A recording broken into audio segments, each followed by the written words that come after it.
All right. Welcome back, everybody, to another Learning Tech Talks, where we are continuing to live at the intersection of business, technology, and the human experience.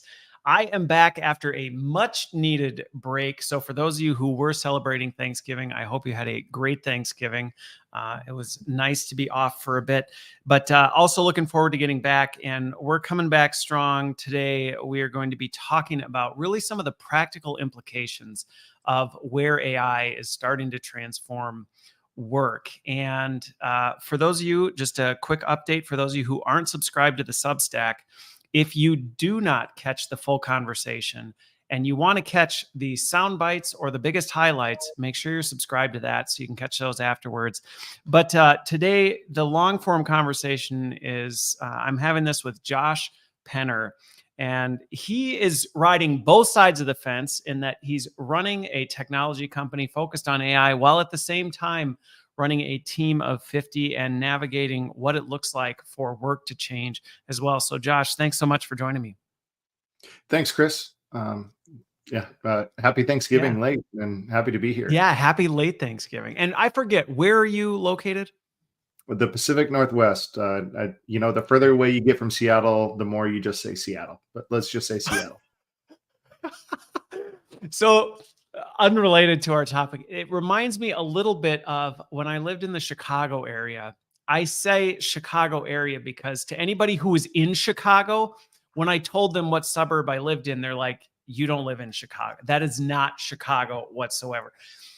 But to anybody else outside of Chicago, if I said, well, I live in this suburb, it's kind of here between, they're like, oh, so you live in Chicago. So I just started saying Chicago, but then quickly found that only Chicago residents were the ones who took offense to me saying that.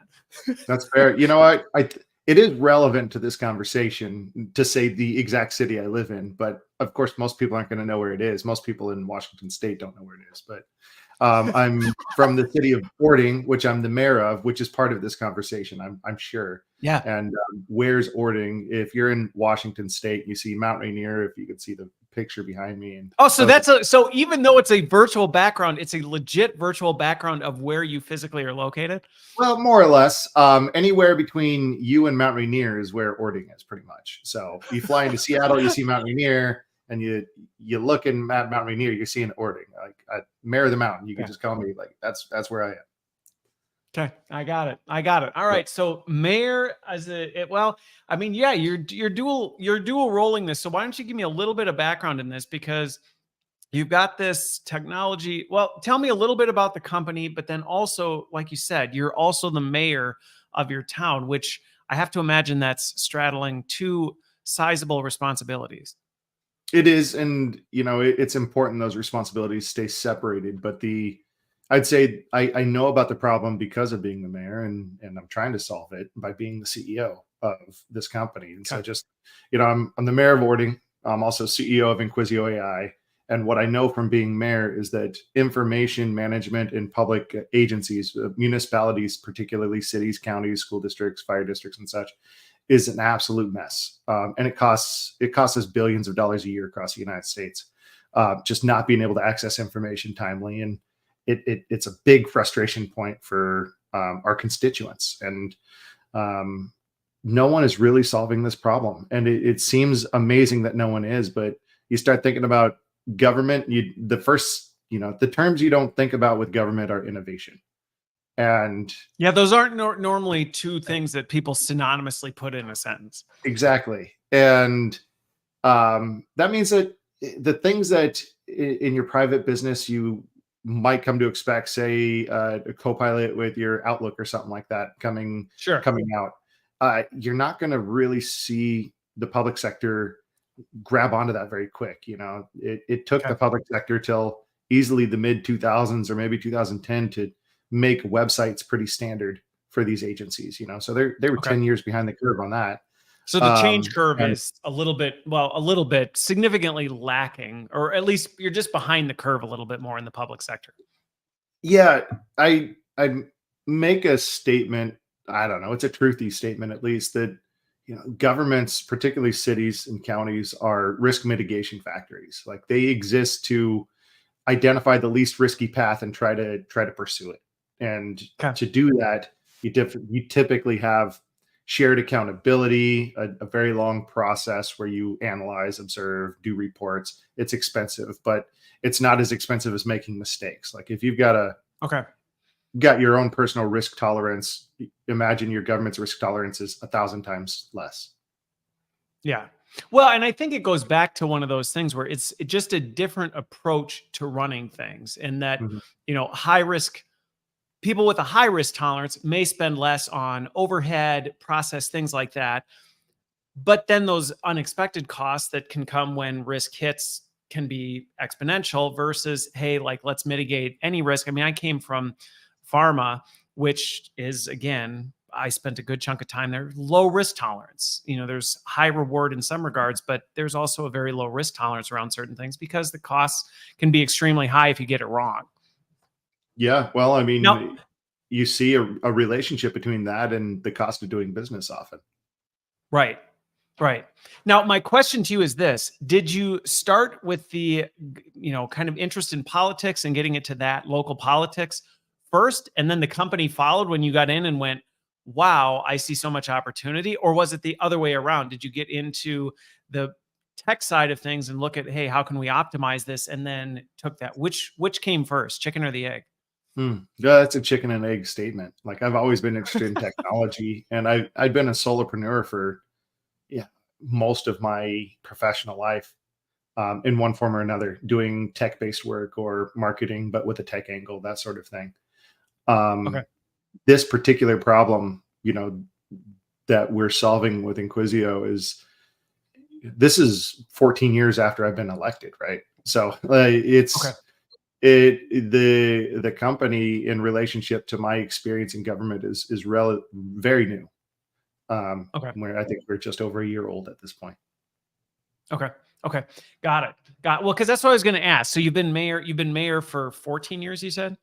No, I was on the city council before that and a planning Okay. commission before that. And I've had other minor roles during Okay. that period as well. Out of curiosity, because it's always interesting to me when I talk, I love having diverse conversations with people from all over the map. Was politics, local politics, always something that was of interest to you In a way, I in didn't a way? know that I could. I didn't.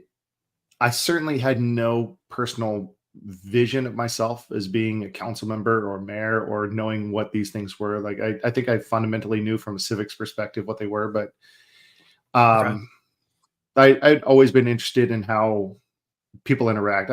One of the things I've learned in my role as mayor, as a council member before that, is most of what I learned in politics came from being in the Marines, being a E nothing in the Marines. We call it a Lance Corporal, which means you really have no rank. You do have to get things done though, and so it really relies on your ability to create relationships. Okay. If you think about, I don't know if you remember MASH, Oh, of the course. sitcom MASH, and Sure. Radar had like no rank. Radar O'Reilly is one of the main characters, and he had no rank, but he still Yeah. had to get things done. And so I mean, that's one of the underlying themes is the hijinks of him getting people to do things that outrank him, and that's what Yeah. Yeah. Because being he an really had nothing. no power or authority or hammer to, Yeah, gavel to bang to say this needs to get done. It was like, well, but I'm still responsible for getting this done. So I got to get really creative and leverage relationships and all sorts of things to actually accomplish what needs to be accomplished. yeah, and that is the job. That's the job that I have to do. But if I was always interested in that, I don't know. I'd say that there was a lot of happy accidents in my life that led me to be in the right place at the right time. And I was still in the Marines, and I was running at night, and saw that there was an open position for council. Somebody had left the seat early, so the city council got to appoint a new council member in the interim. And I applied for it, and I lost. And I'm super competitive. And so I thought, well, this is a game I don't understand. I want to know the rules. So I showed up to every I want to meeting. know the rules so I can win. Yes, I showed up to every meeting, showed up to every committee meeting, all the different pieces. And I know it now, looking in hindsight, why the mayor asked me. It's because I was present all the time. But the mayor asked me if I would be interested in joining the planning commission, which is a pretty important volunteer opportunity Okay. in most communities. And I said yes, of course, and joined the planning commission, took another whack at council. This time, got elected to the council and spent 6 years as a Okay. council member, and then ran for mayor. And Okay. so I don't know that I was always interested in it. I think I had a tendency towards it, and that this has just been, a river that my boat is on at this point. Okay. So, and part of why I wanted to give into some of the, backstory behind this is I'm always interested in some of the parallels that we see across things where, I talk to people from a lot of different industries, a lot of different backgrounds, and there can be a tendency to think, well, it's really different over here. The way we do things is the challenges we face are different. And in some cases that's true. And then in other cases you go, actually that's a very similar problem to what's being solved universally. So I'm curious as you got into this, because I think this is going to help shape some of the discussion around where AI really has an opportunity to optimize some of this is as you got into it, you hit on it a little bit, but as you dug more into the municipal government side of things, what were some of those just straight up things that you went, why is this so hard? Or why is this so inefficient?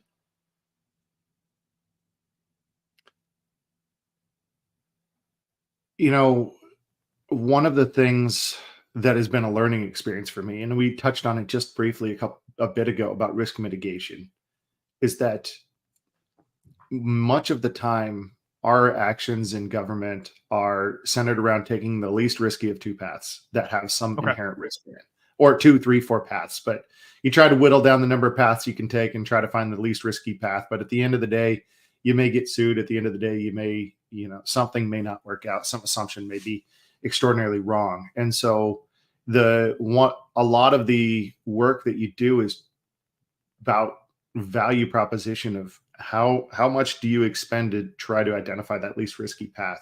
Do you Okay. commission a report or a study? Do you set off the time that you have to make a decision? Do you explore the what if I don't questions?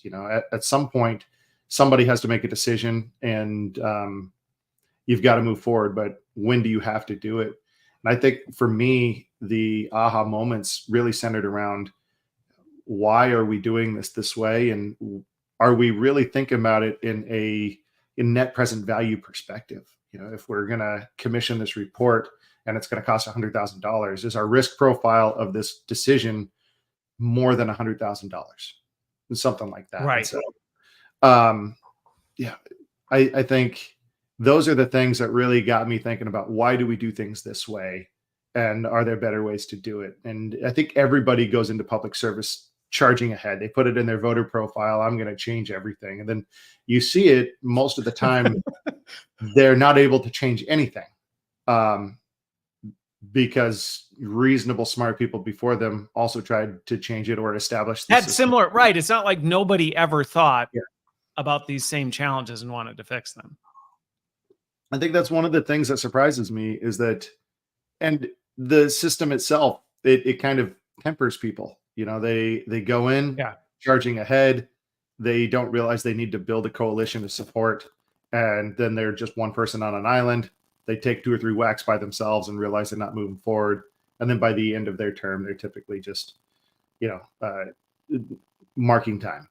And I'm not saying that to be cynical, but No. there's a process you need to learn in every organization and every structure. It's Well, a and I game. think based on what you're saying with this, and I think this is where there's some of these parallels to it, is the same is very true on the corporate sector. Mhm. And the same is true on the higher education sector and the K-12 sector, having kind of worked across all of those, you see similar things where there are inherent problems. There are things that have just been built into the system. And it's not that people don't care or don't want to do anything about it. It's just that sometimes people have a struggle figuring out how, but then you will get someone who comes in and goes, well, I'm going to fix this by myself, and come in, Maverick, John Wayne, thinking they're just going to, fire some things off and boom, fix the system as though that's really all it's going to take, only to find themselves frustrated and going, okay, well, that didn't go quite according to plan. Well, I think there's a big parallel here, and it really always comes down to execution. There Yeah. is no lack of great disruptive ideas. What there's a lack of is the execution on those ideas. And you'd say that for politics, you say it for private sector, is that, Yep. and I've had the privilege to experience both, is that you've got just this great churn of people in the public sector that are trying to introduce new ideas. They're going to do things different, but for some reason or another, they're unable to execute.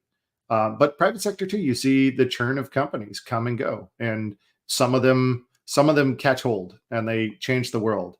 And then 15 years later, they are actively campaigning They're to the same. regulate. They're Yeah, they're well, and campaigning to sometimes regulate those an big ones industry that so that change way the nobody world at can one disrupt point. it. Yeah. Yeah. No, I mean, I've worked for companies that were the game changers at one point that just over time became the curmudgeons that were actually inhibiting innovation in the Mhm. industry. They actually became the very thing that they set out to, disrupt when they first got their moonshot. Well, I think we're making a good argument that maybe people need to have some sort of a clock to move on, right? I'm not going to suggest term limits or an age limit, and I'm just saying that maybe we all need to recognize in ourselves when it's time to move on. Yeah. Yeah. So as you look at some of this stuff, because the reality is, and I actually want to go back to this risk mitigation thing, because so much of what you said about what some of these things are again, the parallels are very similar. And I think as we look at these, it'll start to help with some of the AI pieces, at least where I see AI coming in to help with some of this stuff. Because what you just described, going back to your example of, okay, we're considering doing this thing. Let's run a report. Let's get a report done on this. It's going to cost $100,000. And that's maybe not the exact same process you might see in the corporate or academic sector, but a similar type thing. We think we want to do this. And the way we always do it is we do this to mitigate XYZ risk, to assess the risk. In a corporate, it might be we bring in a consulting firm to do an analysis of, whatever. In academic, it may be something different. It's different, but it's really the same thing. Mhm. And going back to it, sometimes that question is never asked of, is the risk we're potentially mitigating in greater cost than what we're actually investing in, type of thing. It's almost just this inherent process that we go through to do something. And, as you look at this, where do you see some of these opportunities, or where, as you've done this in government and you've gone, what, hey, how do we get better at assessing some of those risks? Because I think risk mitigation and assessment is key no matter where you are. Where do we get better at mitigating risk in a public sector, Yeah, or like, how do so you as you think look about at some of these it? things and you look at what you're doing to try and improve this, what are some of the areas you're zoomed in on that? And in some ways, how are you Sure. seeing technology help with that? Well, really the impetus behind starting the company was around an area where there's a tremendous amount of risk that is just simply unanswered right now. And we call it information access, but it comes down to every document that your government has, everything it creates every day. Say a city of 10,000 creates 500 documents a day, emails, social media posts, just notes or whatever, transcripts from meetings. All that stuff is a record that you typically, as a citizen, have a right to look at should you make the request. Mm. And a lot of people do make requests for basic information. There is, Really? I mean, so well, this is fascinating to me in some ways. So, like, yeah. literally, all of those are considered public record that someone, if they really had an interest, could say, I want to know what this is. Yes, and I guess we're kind of setting it up as if you might just want to see somebody's email, but typically these are driven by No, something, yeah. It's economic driven by interest, like somebody's trying to figure out right. what's going on.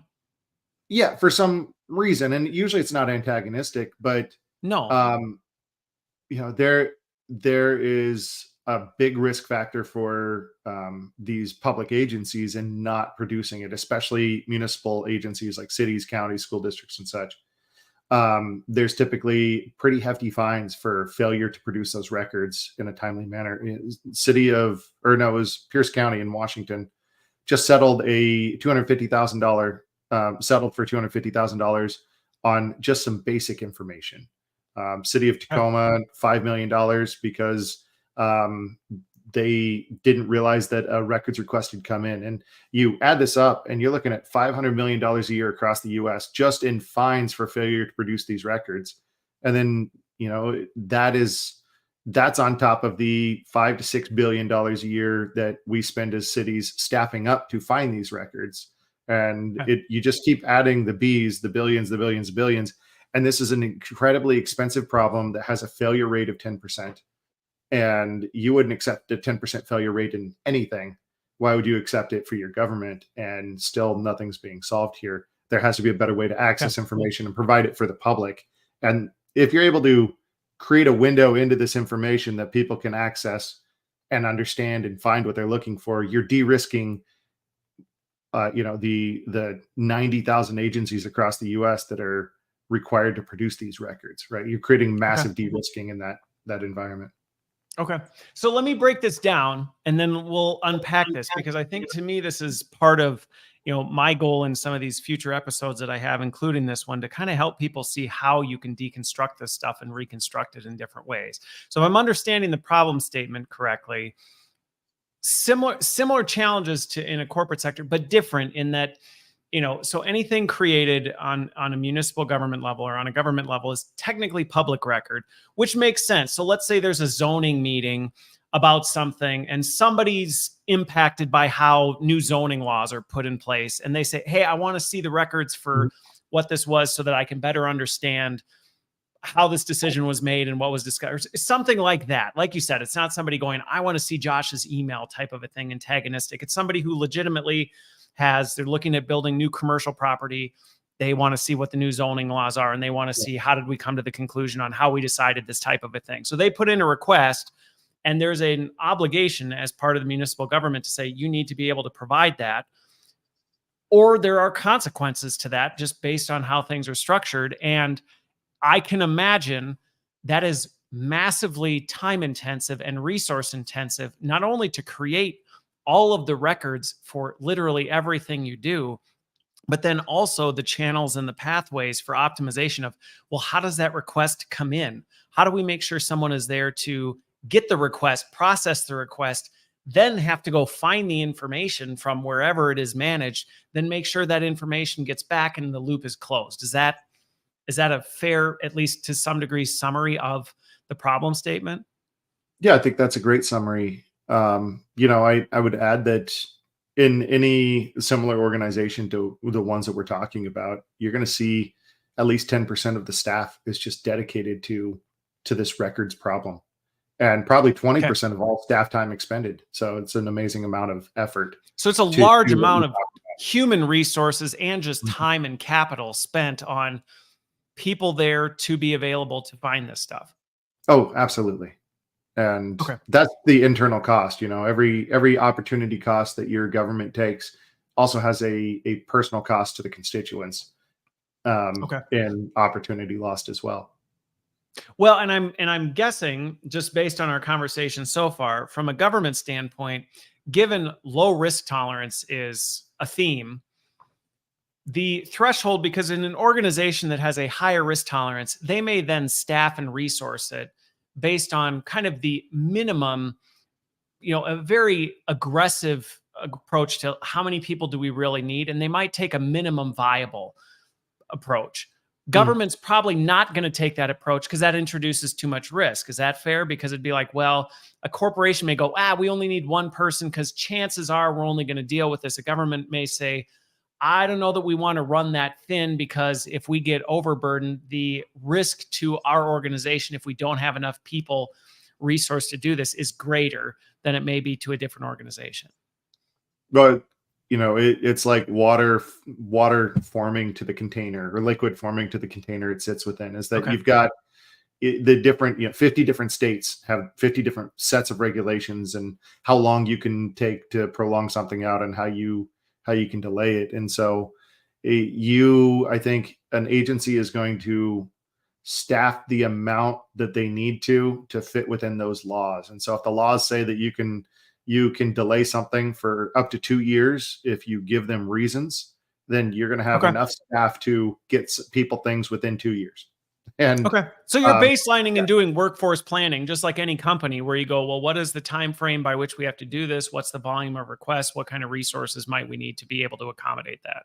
I mean, you'd like to think that you're planning it out, but it more is a, you figure it out as you're going how many you need. Yeah.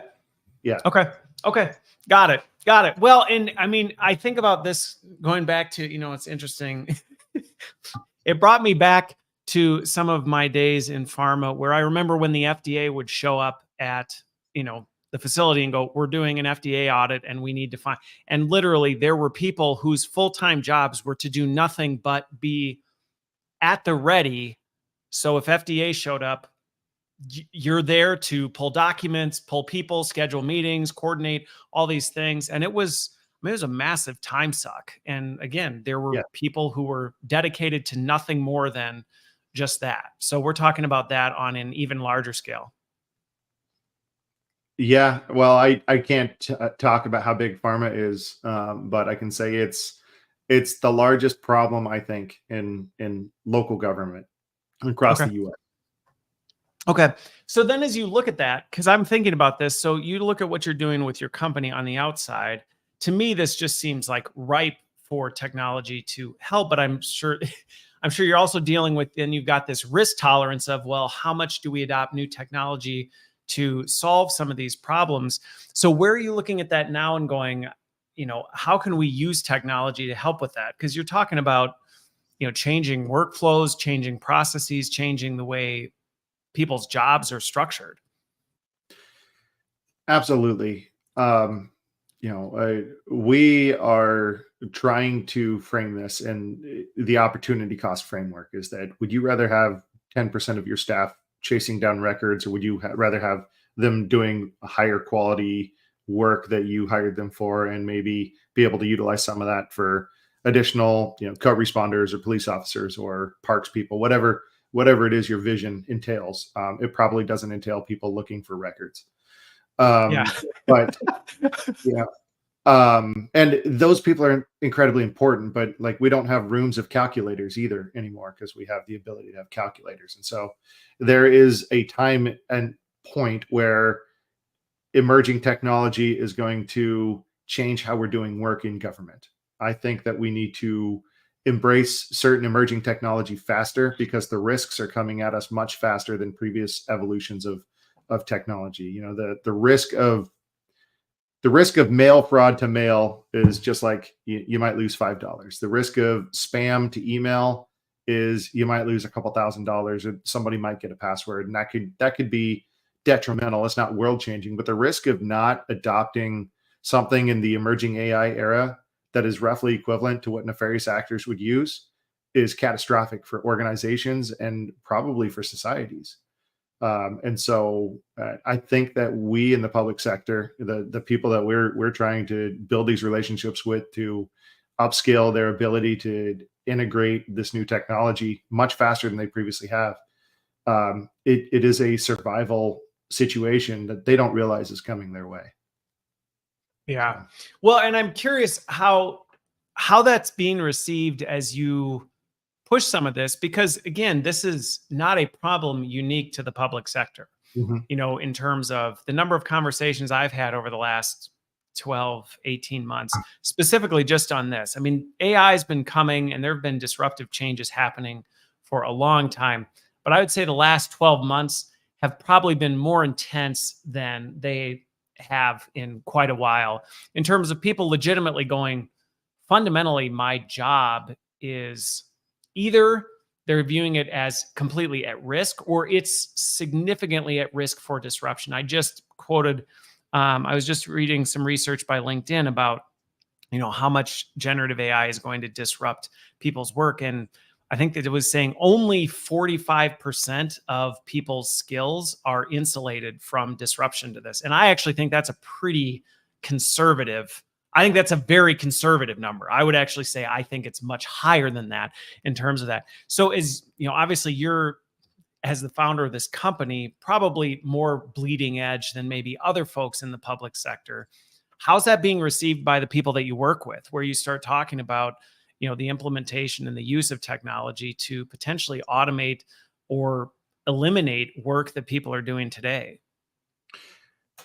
We were speaking at the League of California Cities annual conference, and a council member from, I think it was Los Angeles, asked one of my team members a question roughly around how does this work into displacement? This idea of, somebody doing a job is going to be replaced by this technology. And, Yep. we had to think about that, but it really comes down to, and I can't speak to other sectors, but I'm going to assume most people feel that they're oversubscribed. I can tell you, Yeah. in the public sector, every one of us has I don't know, 2 or 3 times as much work as we can get to, and so we're constantly in a state of triage. And our state of triage has to be measured and identified, and we have to produce it for records purposes. But it is still just way more work we can get to, and to the extent that we have at some point the equivalent of a small staff, a virtual staff working for us through these tools, we can get to that work faster and do better at doing it. Like, we can do the work better and faster and address that mountain. Now, are we creating bigger mountains with AI in the back end? Probably too. So, Yeah. but I think when we talk to other communities, there is the concern of, well, what's this gonna, is this gonna displace our entire staff? And I think that you got to be honest that yes, there's going to be a change in the makeup of your staff at some point. But the work still needs to get done. And I think they ultimately, especially in municipal organizations, folks are mostly pragmatic. They exist in their roles to solve a problem that is defined by some law somewhere. And having better tools to do that are resistant to I'd say the antagonistic actors that are trying to move against those rules, are seen as very helpful. So the public sector right now is starting to really wrestle with what's a good policy. And so you've got your laws and you've got your policy, which is like how you carry out the laws. There's no law that really takes into account AI, because that's why I was curious how you're handling that, because that's a challenge that I think even any sector right now is dealing with. Is most companies don't have good policies, or law, whatever you want to call them in your organization, governing what do we do about this? And I've seen companies go from one extreme to we're just cutting the cord to any sort of generative AI technology, which I think is a fatal mistake. It's pretty stupid, but whatever. It's pretty stupid, but you can do it. I guess you can say we're not going to. But I've seen other ones just go, well, this is just so ubiquitous, we're just not going to do anything. And I think that's a mistake too, because it's just leaving people to figure things out on their own. But I know that you're in an industry that the stakes can in some ways be higher, or it can be more complicated to navigate. So how are you navigating some of those policies around, well, what do we do with this to start to mitigate it, so we don't just say, wow, this is just too much? Well, I think what I see right now is everyone's looking around to see what emerges from, the milieu. And like City of Seattle issued a policy statement on AI that was, pretty decent, actually. It talked about some of the potential risks, and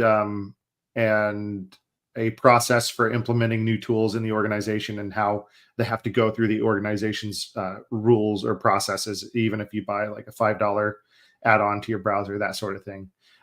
The other extreme is like the state of Maine, that put a moratorium on anything generative AI, which is, and I said stupid, but I'll just plant my flag and say it's my opinion that it's foolish to be too hard in the extreme on any particular aspect of this, because everything is so new. I guess the way I look at it in my organization, and I can only speak for my perspective, is that personal responsibility is not obfuscated by implementation of new tools. And I can't imagine a policy around Grammarly usage or spell checks usage. But those tools dramatically improve my staff's ability to communicate and my ability to communicate. And they are de facto an editor in somebody's pocket, right? They're a staff of one in your pocket that you utilize to improve your communication. And even Grammarly right now, like there's a AI integration with Grammarly, and I know. I haven't used it, but Grammarly Go is yeah, a fairly effective generative AI add-on to Grammarly to actually help with your communication abilities. Right. And that's how quickly and subtly this stuff is starting to integrate. So the idea that we're going to just, cut the cord on generative AI and our tool usage is that's kind of where my flag planted of stupid is that you're going to tell me no, that I would agree. I would agree that foolish, Yeah. if we want to use a more, politically correct term, like I would say foolish is just the way to do it, because I've talked to organizations who've said, well, we've just banned Chat GPT. And I go, if you think that conclusively has blocked generative AI from your organization, you do not understand how pervasive this technology is in just about anything. I mean, I just even think the platform I'm streaming on right now, LinkedIn, you go to write a message in LinkedIn messaging, there's a thing that can say, hey, help me generate a response to this type of a thing, or write a post, help me create a post. So to try and simply say we're just going to not do it is foolish. Right. I think, the long-term policy ultimately is going to come down to where people in your organization belong in the mix. And they ultimately are the agent of responsibility always. And just like if you were to send out a piece of communication, maybe you're a director and you're communicating with me or to the public, and it had spelling errors and grammar errors and math errors, I wouldn't blame the computer you're typing it on. No. I wouldn't blame your staff. It wouldn't be your clerk. It wouldn't be your 5 employees that you have on your team that are responsible for that. My focus and the public's focus, well, the public's focus would probably be on me, but my focus would internally say, one, why didn't I catch this before it went out? But two, what is do you know how to write? Is this something that we missed? Do we need more education? Like, there's a person in there. I'm not looking to fix the computer. With AI, there might be a little bit of, can we adjust the model? Is there some error with the model? But there should always be an agent of responsibility that's a human right now, at least, in the mix. And I think that is more sustainable policy that is going to be more future-proof than, let's say this technology is what we're running forward with. This one, we're not going to. We don't know what the technology is going to look like in 12 months.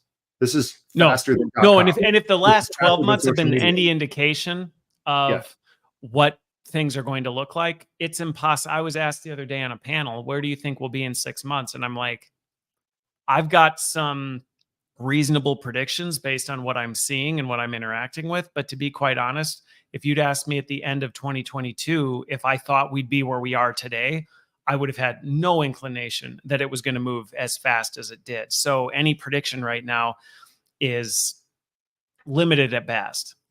Yeah, we need to think about systems and not the technology. Systems meaning the systems of people. I think it's interesting you bring that up, because even going back to what you brought up earlier about, there is some legitimate fear from people about, well, what does this mean for my job and the future of the work that I do? But no matter, and I've seen some of the latest and pretty advanced stuff, and even with all the progress we've made, AI is still largely pretty stupid. It really is. It's intelligent, but again, going back to the human oversight, and we still have not quite figured out an accountability model for AI either. And I think that's one of the other challenges we have. And going back to it, if an email goes out, well, it doesn't matter if it was AI generated. We still don't blame the computer, because at some point someone should have seen, reviewed, said, hey, signed off. There needs to be some level of human accountability and involvement, or the whole thing falls apart. It's kind of curious that we're talking about these advanced tools that are doing amazing things and growing in capacity by orders of magnitude each year. But the consistent solution seems to be a reversion to personal responsibility and accountability and basic leadership fundamentals. It does. It's like the solution for some of this is to look inward and look at human development as a solution that is sustainable rather than putting limits on how technology will be utilized. So to me, Yeah. I think that's a very curious aspect of this. Well, it goes back to, as I look back over my entire career, some of my greatest innovations by technological standards would not have been very innovative at all, because just like what you said, where the true innovation came in was the development and the accountability and the going back to really, okay, let's make sure people are doing the right thing, personal responsibility, understanding and decision making and all these different things. It's like we get that right, well, the technology will follow, but it does it in exponential components versus incremental steps, because the people are able to actually unpack it at levels that they couldn't otherwise.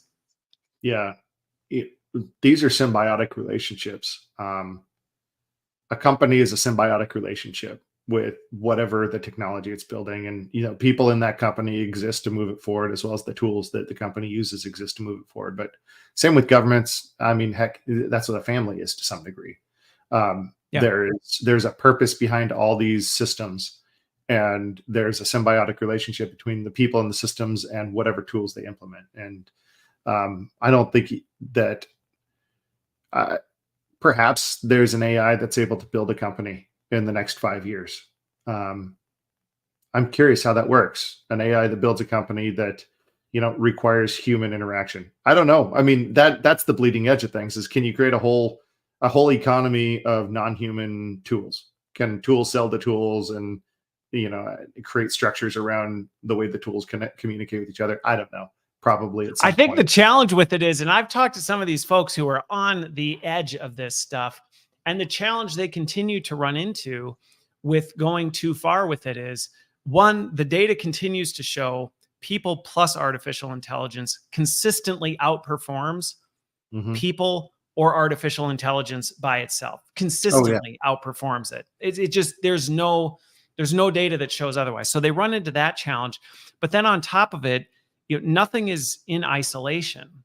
And so really at the end of the day, even a company ultimately is interacting with people from a product standpoint. And Mhm. so the idea that you can create something that has no human involvement, that ultimately interacts with people and delivers a product to people and services to people, it ends up falling apart. And so what they continue, at least to date, the folks that I've interacted with who have even done progressive things like, well, we're going to have a AI CEO. And it's like, well, but our whole structure is based on the AI CEO, but ultimately there's a board of advisors that have to. And it's like, well, so you still have people involved in the whole thing. You haven't ultimately eliminated that variable yet. And I have yet to see anything that demonstrates that that's going away, period. You know, I don't, and this is just me off the top of my head. I don't think I've ever seen one algorithm that replaces one person in one organization. Like if you look at leadership books, like the CEO, an algorithmic CEO, what leadership style did they ascribe to? How do they take input? Do they lean more towards authoritarian or collaborative? Which one's right? You know, and when they do that, the next company over that's in competition, uh, should they be the exact same way, or should they try to identify weaknesses and chip away at that moat using a different style? And so the idea that you're going to have one algorithm that dictates one person's role in an organization is fantasy to me. And I know that like that's what sells books. Somebody will come out with 11 steps to be a Sure. great leader. But Yep. there are so many The different ways. dynamic nature of the way the world works just Yeah, doesn't work like that. I think there's some underlying themes. Sure. But there is other themes. There are other ways to do it. There are a lot of ways to do it. And who's to say what's successful? Yeah, no, well, and I think and then you stack on top of that, going back to the accountability piece of it, just again, in a hypothetical state, right? If we had an algorithmic political leader or an algorithmic CEO, Mhm. when things hit the fan, what do you do about that then? And it creates this new set of problems of, well, can you fire an algorithm? If so, how? And what does that Sure. look like? And how does that actually give, again, you're still dealing with people, because people want to feel like somebody's been held accountable for these decisions. And saying that we tweaked our algorithm, it's not the same as, well, we've ousted the CEO, or this person is no longer in political power and we've brought someone else in that you've decided on, type of a thing. There's, again, I've yet to see this play out in ways where I go, yeah, I can see this actually fundamentally replacing people. And to your point, I have yet to, and I've explored a lot of industries, lots of jobs, the one-to-one correlation of, so we can get rid of this one person by simply replacing them with AI. It's like, no, we can deconstruct their work and we might repurpose them. And yes, maybe we don't need as many people doing this many tasks, but the one-to-one conversion rate just doesn't, the math isn't there. Yeah, I'm thinking about the risk in the report, the risk report thing that we talked about earlier about what's the value. And at some point, I'm thinking back to economy classes too. Like, there's got to be the general view of a board or whoever determines CEO in your organization, or voters, right? At some point, there's some view that the risk of switching horses is less than the risk of staying with the same one. And I don't know that we can calculate that. I think, just like an economic model, it exists on a graph, but in reality, it's just kind of In reality. this kind of mess of feelings. Yeah. Some plurality of gut feelings moves an entire direction of a company. So, Right. Yeah. yeah, No, it's an interesting, and again, who knows? Have this conversation with me 12 months from now. I'm sure if we were to revisit this conversation, there would certainly, I think, be things that may adjust and adapt based on the conversation. But I think there are still some things that would reign true, because I still just, I have not been convinced of some of the things that, again, they make good books, they make good headlines, to say, hey, in 10 years we're all going to be sitting on a beach because AI is going to be running the world. And it's like, yeah, I mean, maybe that'll get a lot of clicks, but I've yet to see in practice anything play out that demonstrates that's a legitimate possibility. I think, just future casting here, and I'm an optimist, is that we don't have a lack of anything because we have moved people out of um, roles that could be automated. In fact, we've created much more opportunities for employment and organizations and activities through that behavior, because we're allowing people to build up to a different layer of their abilities. Right? Calculators, the NASA calculators, people in a room calculating, were incredibly important until they weren't. But that didn't stop. That didn't stop the need for good people to do good things and to do very critical thought. And I think Yeah, the that work changed. I mean, when ultimately, that's what yeah, happened. The work changed. when I think about my organizations and the public sector, it is a massive de-risking in some ways, but it also is the ability of us to be able to utilize people in a role where they have a virtual team and they're able to accomplish, I think, things that they would like to accomplish. That is not just looking up files. And I'm not discounting the work, but No, it is. no, because I think, to your Yeah, point, and this goes back to the work that you're in, right. that work is important and has to get done. And there's not currently a better way to do it. Hmm. But if you were to ask people, is this the best use of your time? I think almost unanimously people would probably say, well, no.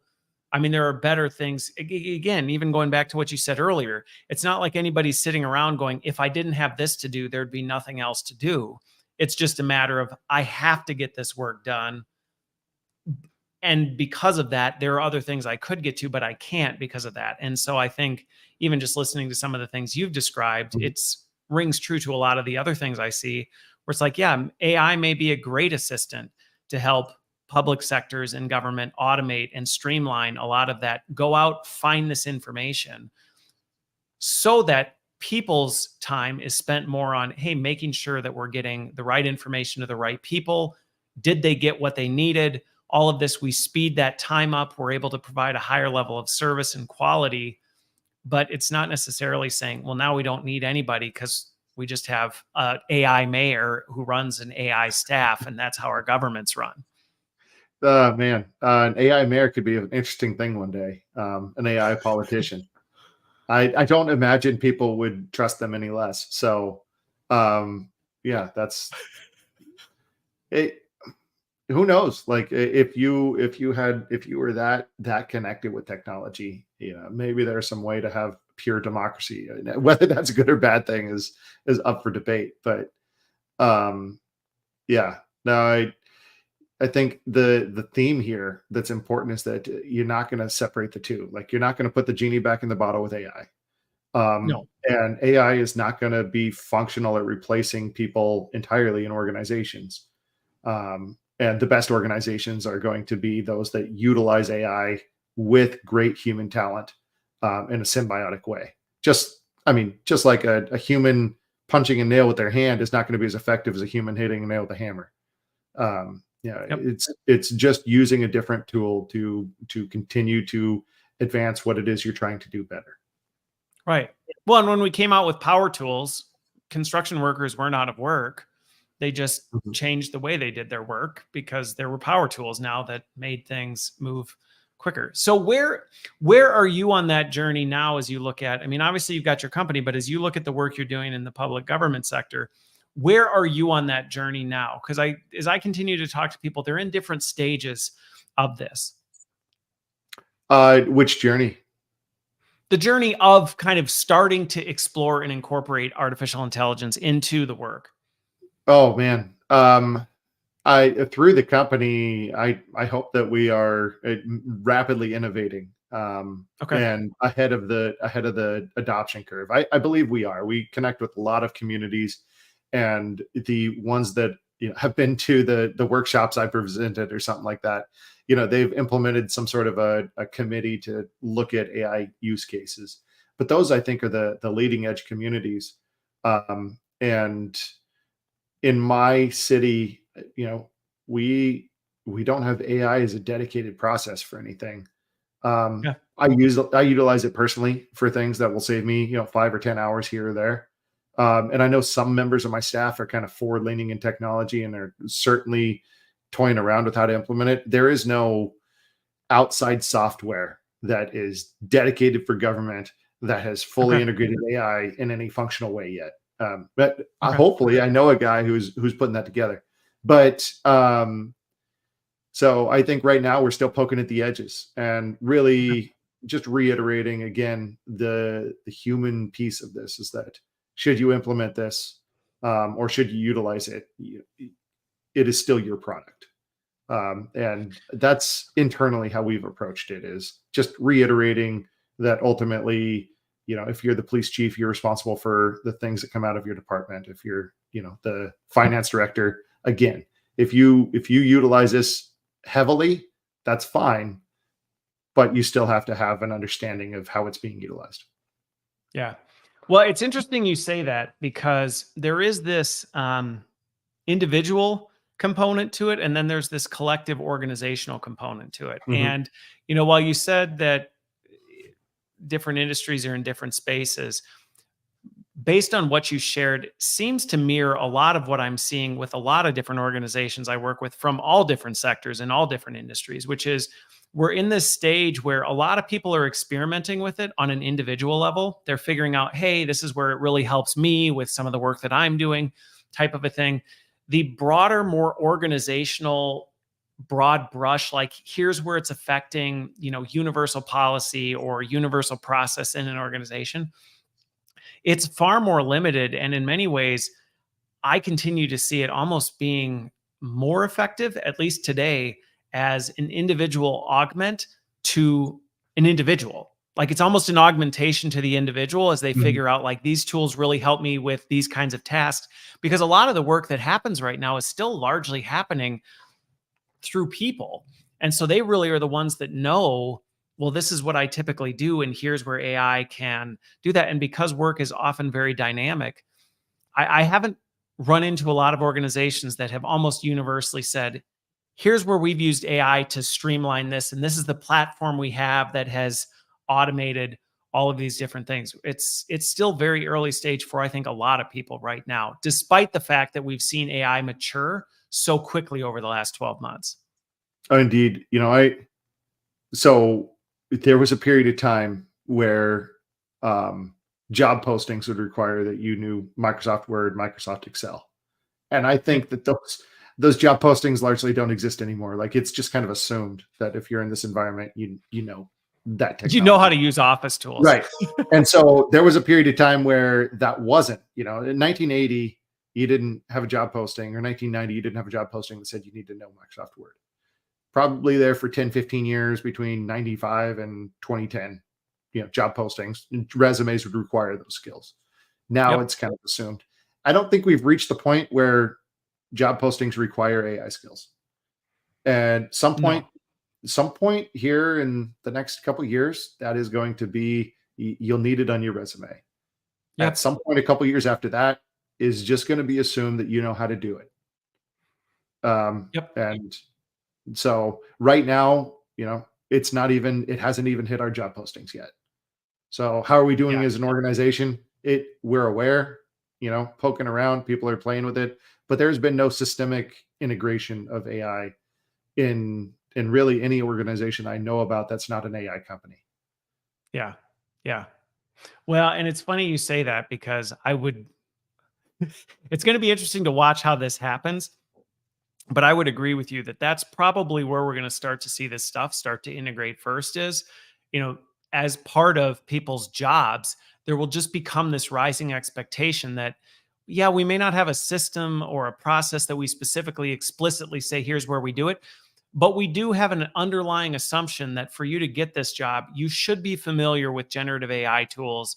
You should be using them as part of your regular discourse. You should know how to interact with, doing basic prompt engineering, some of these things to be able to assist you with your work. And I think we're just in that early stage, but I think it's a great opportunity for people who are thinking about this, whether you're in government, corporate, academic, it doesn't matter where you are, to go, these are the real skills that you can start to build today that are actually going to future-proof you for the beginning. And that's a lot less scary, because if you ask somebody now, hey, if you don't know how to use Office tools, you're probably not going to get a job, or you're going to struggle to find a job. Nobody freaks out and goes, oh my gosh, the world's changing around me. And I think that's where we're going to be. And I think the timeline's going to be much shorter, but probably in the next few years. I try to put in my slide deck for workshops at conferences, and anyone who wants a speaker on AI and its intersection at conferences, I'm open to it, and I enjoy having these conversations. But I try to put in there, AI is not going to replace your job. Probably it's somebody using AI, somebody that has made it part of their, tool set is going to be what's going to replace you. So that's, I think we go back to AI as this kind of like Skynet type technology. That's not, I don't think that is a reasonable fear. I think the reasonable fear is, are you going to be outpaced by somebody who's integrated it into their own personal workflow faster? Yeah. Which, when you look back at the history of technological innovations, that's historically how it's always played out. So it's not unreasonable to think the same thing is going to be true.